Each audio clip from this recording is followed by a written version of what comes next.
అందరూ శాంతిగా ఉండండి. ఆ శాంతి మెసేజ్ ఇవ్వడానికే ఈ రోజు నిన్న నన్ను హైదరాబాద్లో ఇక్కడ కూడి ఉన్న బిడలు, అయ్యా మేము 200 మంది నాయకులు హిందూ ముస్లిం క్రిస్టియన్స్ వస్తున్నాం, మీరు రండి అంటే, గుడ్ ఫ్రైడే దినం కంటే మంచి దినం ఏది? యేసు ప్రభు చనిపోయిన దినం కంటే మంచి దినం ఏది? శాంతి కొరకు యేసు ప్రభు ఏమన్నారు? I give my peace unto you అని ప్రభు చెప్పారు. అలాగే ఇక్కడ ఎంత శాంతిగా ఈ మీటింగ్ జరుగుతుంది చూడండి. నా హిందూ మిత్రులందరికీ, మహమ్మదీయ సోదరి సోదరుమణులందరికీ నేను ఇచ్చే మెసేజ్ ఏంటంటే, either we have to live together or we will die together. Peace is the path. ఎవరి నమ్మకాన్ని రాజ్యాంగం ప్రకారం మనం ప్రకటించుకోవచ్చు.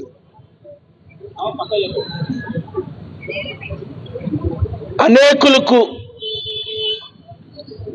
రాజకీయ పార్టీలు ఎలాగున్నాయో, మతాలు ఎలాగున్నాయో, నమ్మకాలు అలాగే ఉన్నాయి. మన దేశ కాన్స్టిట్యూషన్ ప్రకారం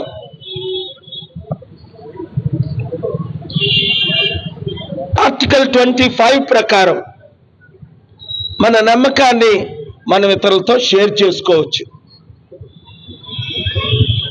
సో ఈరోజు ప్రతి ఒక్కరు గమనించండి, మీడియా ఛానల్ ద్వారా చూస్తున్న ప్రతి ఒక్కరూ ఒకటి గమనించాలి. ముఖ్యంగా మన తెలుగు రాష్ట్రాల్లో, మన దేశంలో ఉన్న శాంతి భద్రతలను భంగం చేయడానికి కొంతమంది రాడికల్స్, రిలీజియస్ లీడర్స్ ఈ మధ్యని పిలుపునిస్తున్నారు. దాన్ని నేను తీవ్రంగా ఖండిస్తున్నాను. మనం అందరము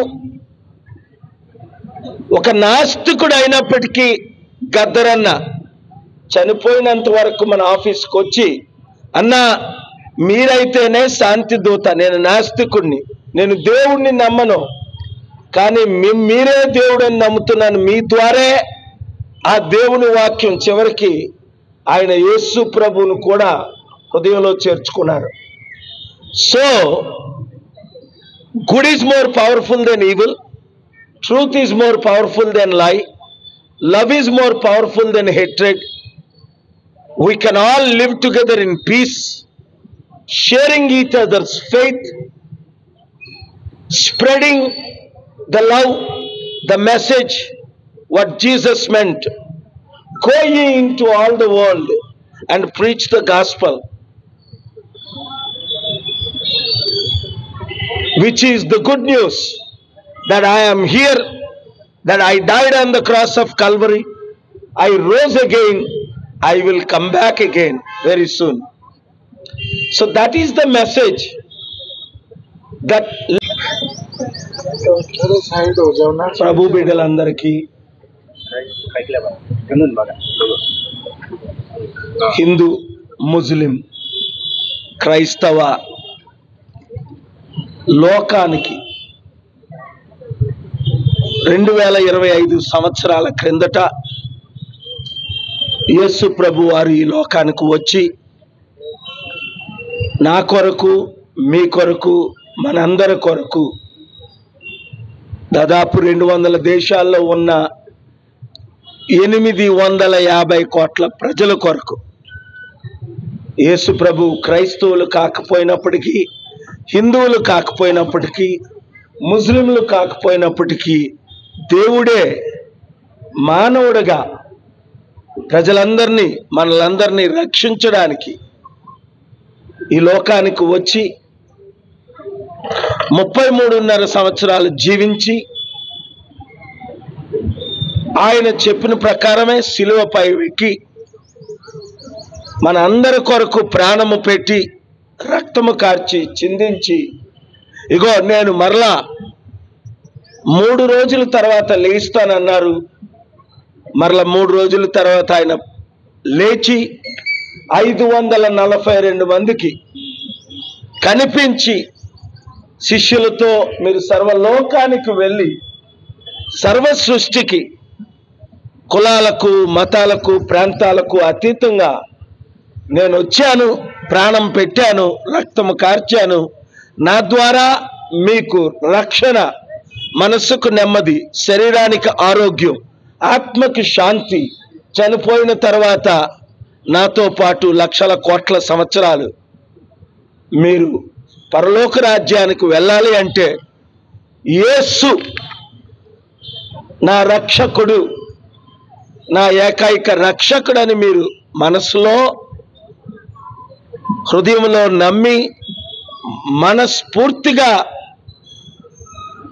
మీరు కోరుకోవాలని చెప్పిన వాక్యాలు ఈరోజు 850 కోట్లలో దాదాపు 300 కోట్ల ప్రజలు ప్రభువును అంగీకరించారు. ఇంకా అంగీకరించిన వారు అపార్థం చేసుకోకుండా, మతంలో కలమని నేను చెప్పట్లేదు, ఏ మతం కూడా స్వర్గానికి తీసుకెళ్దు. మతాలు మనల్ని విభజిస్తాయి. కొంతమంది మత నాయకులు ఈరోజు చిచ్చులు పెడుతున్నారు. కొంతమంది మత నాయకులైతే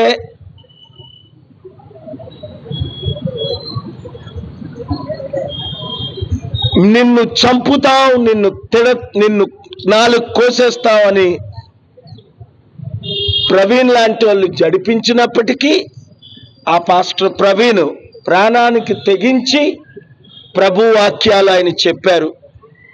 అయితే ఎవరిని దూషించకుండా అపోస్తలుడైన పౌలు అంటాడు, వారిని మీరు దూషించకండి, వారి దేవతలను దూషించకండి.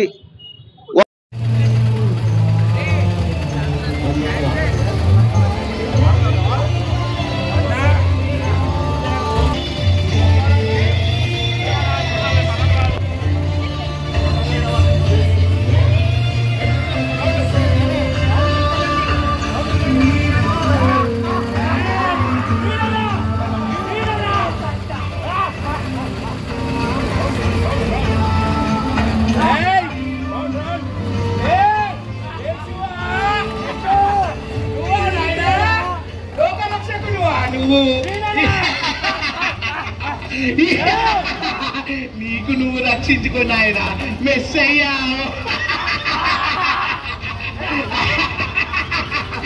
ఏంటి ఒక్క మాట కూడా మాట్లాడతలేవు ఏంటి?